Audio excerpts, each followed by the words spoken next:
അസ്സലാമു അലൈക്കും, welcome back to daily dishes.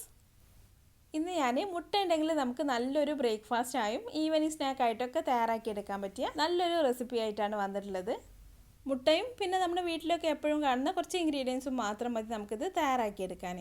നല്ല ടേസ്റ്റ് ആട്ടോ, എല്ലാവർക്കും ഇഷ്ടമാവും. അപ്പോൾ നമുക്കിത് എങ്ങനെയാണ് തയ്യാറാക്കിയെടുക്കുന്നത് നോക്കാം. അപ്പോൾ ആദ്യം നമുക്കിതിലേക്ക് വേണ്ടൊരു മസാല തയ്യാറാക്കാം. അപ്പോൾ മസാല തയ്യാറാക്കാൻ വേണ്ടി ഞാനൊരു പാൻ ചൂടാവാനായിട്ട് വെച്ച ശേഷം അതിലേക്കൊരു 2 ടേബിൾ സ്പൂൺ ഓയിൽ ചേർത്ത് കൊടുത്തിട്ടുണ്ട്. ഇനി ഓയിൽ നന്നായിട്ട് ചൂടായി വന്നാൽ നമുക്കിതിലേക്ക് സവാള ചേർത്ത് കൊടുക്കാം.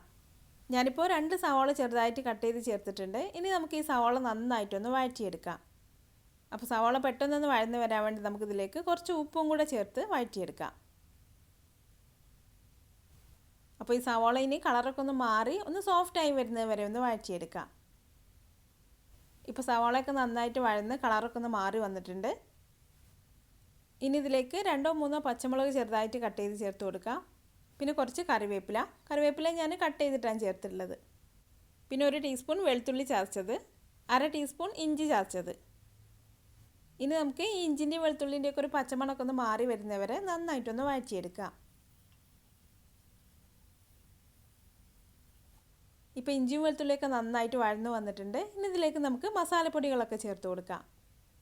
1/4 ടീസ്പൂൺ മഞ്ഞൾപ്പൊടി ചേർത്ത് കൊടുത്തിട്ടുണ്ട്. പിന്നെ 1 ടീസ്പൂൺ മല്ലിപ്പൊടി, 1 ടീസ്പൂൺ മുളക് പൊടി, 1/4 ടീസ്പൂൺ ഗരം മസാലപ്പൊടി. ഇനി മസാലപ്പൊടികളെല്ലാം ഈ എണ്ണയിൽ കിടന്നൊന്ന് വഴന്ന് അതിൻ്റെ പച്ചമണമൊക്കെ ഒന്ന് മാറി വരുന്നവരെ ഒന്നും കൂടി വഴറ്റി കൊടുക്കാം. ഇപ്പോൾ മസാലപ്പൊടികളൊക്കെ ഒന്ന് മൂത്ത് വന്നിട്ടുണ്ട്. ഇനി ഇതിലേക്ക് നമുക്ക് മുട്ട ചേർത്ത് കൊടുക്കാം. ഞാനിപ്പോൾ 2 മുട്ട പുഴുങ്ങിയിട്ട് ഇതുപോലെ ചെറിയ ചെറിയ പീസായിട്ട് കട്ട് ചെയ്ത് വെച്ചിട്ടുണ്ട്. ഇനി ഇതിന്നും പകുതി നമുക്കിതിലേക്ക് ചേർത്ത് കൊടുക്കാം. ഇനി ഈ മുട്ടയുടെ മഞ്ഞയൊന്നും അധികം പൊടിഞ്ഞു പോവാതെ പതുക്കെ ഈ മസാലയിലിട്ടൊന്ന് ഇളക്കി കൊടുക്കാം. ഇപ്പോൾ ഞാൻ ഇതെല്ലാം കൂടെ പതുക്കെ ഒന്ന് ഇളക്കി എടുത്തിട്ടുണ്ട്. ഇനി കുറച്ച് മല്ലിയിലയും കൂടെ ചേർത്തൊന്ന് ഇളക്കി കൊടുത്ത ശേഷം നമുക്ക് തീ ഓഫ് ചെയ്യാം.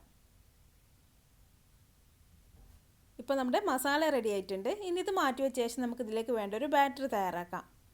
അപ്പോൾ ഒരു മിക്സിയുടെ ജാറിലേക്ക് ആദ്യം നമുക്ക് ഒരു കോഴിമുട്ട പൊട്ടിച്ചൊഴിച്ച് കൊടുക്കാം. ഇനി ഇതിലേക്ക് 1 കപ്പ് മൈദ ചേർത്ത് കൊടുക്കാം. ഇനി ഇതിലേക്ക് 1 കപ്പ് പാലോ അല്ലെങ്കിൽ വെള്ളമോ ചേർക്കാം.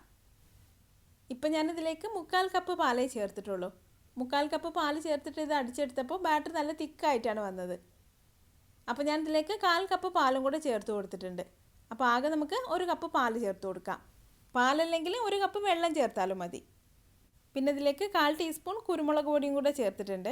ഇനി ഇതിലേക്ക് ആവശ്യത്തിന് വേണ്ട ഉപ്പും കൂടെ ചേർത്ത് കൊടുത്തിട്ട് ഇതെല്ലാം കൂടി നന്നായിട്ടൊന്ന് അടിച്ചെടുക്കാം. ഇപ്പോൾ ഞാൻ ഇതെല്ലാം കൂടെ നന്നായിട്ട് അടിച്ചെടുത്തിട്ടുണ്ട്. ഈ ഒരു കട്ടിയിലാണ് വേണ്ടത്. ഏകദേശം നമ്മുടെ ഒരു ദോശമാവിൻ്റെയൊക്കെ ഒരു കട്ടി.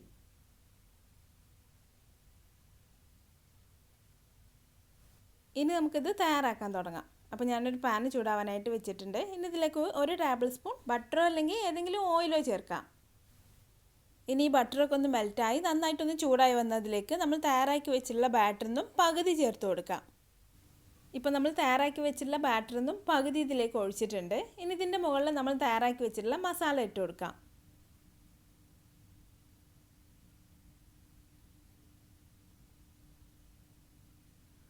ഇപ്പോൾ നമ്മൾ തയ്യാറാക്കി വെച്ചിട്ടുള്ള മസാല മുഴുവൻ ഇതിലേക്ക് ചേർത്ത് കൊടുത്തിട്ടുണ്ട്. മസാല എല്ലാ ഭാഗത്തും ഏകദേശം ഒരേ ലെവലിലാക്കിയിട്ടൊന്ന് അമർത്തി വെച്ച് കൊടുക്കാം. ഇനി ഇതിൻ്റെ മുകളിൽ ബാക്കിയുള്ള ബാറ്ററും കൂടി ഒഴിച്ചു കൊടുക്കാം.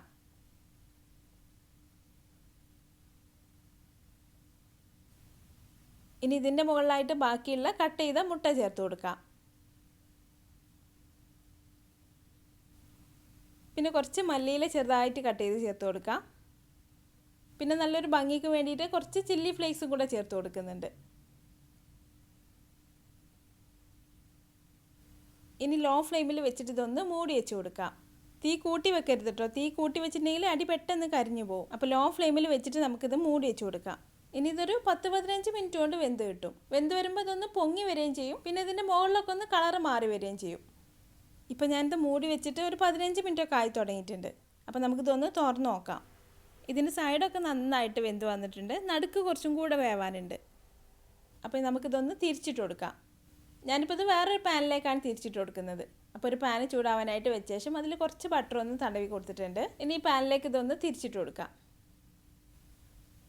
പറ്റുമെങ്കിൽ നമുക്ക് നമ്മൾ ഉണ്ടാക്കിയിട്ടുള്ള ഈ പാൻ തന്നെ ഒരു ചട്ടുക വെച്ചിട്ട് മറിച്ചിട്ട് കൊടുത്താലും മതി. ഞാനിപ്പോൾ ഇത് തയ്യാറാക്കിയുള്ളത് ചെറിയൊരു പാനിലാണ്. അപ്പോൾ ഇത് കുറച്ച് കട്ടിയുണ്ട്. അപ്പോൾ നമ്മളിത് തിരിച്ചിട്ടെടുക്കുമ്പോൾ ചിലപ്പോൾ പൊട്ടിപ്പോവും. അതുകൊണ്ടാണ് ഞാനിത് വേറൊരു പാനിലേക്ക് തിരിച്ചിട്ടിട്ടുള്ളത്.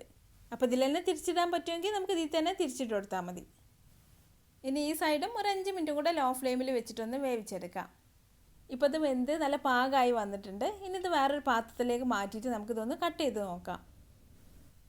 നല്ല ടേസ്റ്റ് ആയിട്ടോ. നമുക്കിത് ബ്രേക്ക്ഫാസ്റ്റ് ആയോ അല്ലെങ്കിൽ വൈകുന്നേരത്തെ ചായയുടെ കൂടെ ഒക്കെ കഴിക്കാം. അപ്പോൾ നിങ്ങളിതുപോലെ ഒന്ന് തയ്യാറാക്കി നോക്കിയിട്ട് അഭിപ്രായം കമൻറ്റിലൂടെ അറിയിക്കാൻ മറക്കരുത്. നിങ്ങൾക്ക് എൻ്റെ വീഡിയോ ഇഷ്ടമായാൽ ലൈക്ക് ചെയ്യാനും ഷെയർ ചെയ്യാനും കമൻറ്റ് ചെയ്യാനൊന്നും മറക്കരുത്. പിന്നെ അതുപോലെ നല്ല ഈസി ആയിട്ടുള്ള നല്ല ടേസ്റ്റി ആയിട്ടുള്ള റെസിപ്പികൾക്കായി ഈ ചാനലൊന്ന് സബ്സ്ക്രൈബ് ചെയ്തേക്കണേ. അപ്പോൾ അടുത്ത നല്ലൊരു റെസിപ്പി ആയിട്ട് വീണ്ടും കാണാം. Thanks for watching this video.